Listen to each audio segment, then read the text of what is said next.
खुलुमबाय बड' लेटेस्ट आपडेटआव बयखौबो बरायबाय। रादाबखौ फरायदों आं प्रमद खाख्लारिया। गिबि रादाबाव दङ बाक्सा जिल्लानि सालबारियाव गिख्रंथाव बुलायनाय जाथाय। गुबुननि हायाव कारेन्ट खुन्थिया गायनायनि जाहोनाव मोननै हान्जानि गेजेराव गिख्रंथाव बुलायनाय जाथाया जादों। बे बुलायनाय जाथायाव मोनसे हान्जानि सुबुंफोरा गोब्राब जखम जादों। बाक्सा जिल्ला सालबारि महकुमानि गबरधना पुलिस थानानि सिङाव थानाय दुंब्रुगुरि गामियाव जादों बे जाथाया। बे बुलायनाय जाथाया गुबुननि हायाव कारेन्ट खुन्थिया गायनायनि जाहोनाव जादों होननानै मिथिनो मोननाय जादों। बुलायनायाव जखम जायो हासिना खातुन, मुकुल आली, जहरुद्दिन आरो माखासे सुबुंफोरा। जखम जानाय सुबुंफोरखौ बरपेटा मेडिकेल कलेजाव लांनाय जायो। आसामनि भिजिलेन्स एन्ड एन्टि करापसन हान्जानि फिन गोख्रों एक्सन।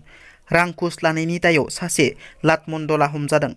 सामारिया रेभिनिउ सार्केलनि लाटमन्डल जीवेश कुमार देब शर्मानि सायाव रां घुस लानायनि दायाव भिजिलेन्स एन्ड एन्टि करापसन हान्जानि गोख्रों एक्सन। मिथिनो मोननाय बादिब्ला लाटमन्डल जीवेश कुमार देब शर्माया हानि खामानि मावनायनि मुङाव रां घुस लाबाय थानाय समावनो एन्टि करापसननि हान्जाजों हमजायो। भारतनि बिसायख'थि आय'गआ गोदानै मंगलदै मुंजों लकसभा बियाब फोसावनायखौ गोजोननाय गैयै फोरमायना उदालगुरि मुङैसो दाजानांगौनि थाखाय दिनै उदालगुरि सहरनि बिखायाव थानाय बिष्णुराभा कृष्टि संघआव ट्राइबेल माहारियारि आफादफोरा 2 घन्टा खुद्रिखांनाय हाबाफारि लानाय जादों। आखायाव हाथियार लानानै 18 बोसोर सोमावसारनाय आदिबासि हारिनि मोनदाइन हानजाया दिनै गुवाहाटी कलाक्षेत्रआव हाथियार गथायबाय। गासै मोनदाइन हानजाजों लोगोसे आदिबासि पिपुल आर्मि सुंदबै APA हानजायाबो दिनै हानजानि फिरफिलाखौ बोख्लायनानै आफादखौ फोजोबनाय जाबाय होननानै फोसावनानै होयो। APAनि सनितपुर जिल्लानि ढेकियाजुलि दलगुरियाव थानाय 85 BN डिजिनेटेड केम्पआवबो दिनै आफाद सिफायनाय हाबाफारिया जालांबाय। डिलिमिटेशनखौ लानानै BPF राजखान्थि दोलोनि थाद'नाय गैयै धरना हाबाफारिखौ नुगासिनो। बेबादिनो दिनैबो BPF राजखान्थि हान्जाया डिलिमिटेशनखौ लानानै धरना होयो आरो BTC एकर्ड बादियै BTCआव मोननाय क'क्राझार ST आरो उदालगुरि लकसभा बियाब दाफुंनांगौनि 20नि साब डिभिजननि सार्केल अफिसारनि जोहै इलेक्शन कमिशन अफ इन्डियानो मेम'रेन्डाम गथायो। बे धरना हाबाफारियाव BTCनि बारग' गाहाय हाग्रामा महिलारिया बाहागो लानानै खौरांगिरिनि सिगाङाव BTRनि गाहाय प्रमद बर'नि सायाव बुङो दि प्रमद बर'आ दासिमबो श्रीरामपुराव सिन्डिकेट सालायगासिनो। जानायनि हिसाब गैया। प्रमद बर'आ न'आव ओंखामखौनो जाया। BTC अफिसावनो ओंखाम जायो।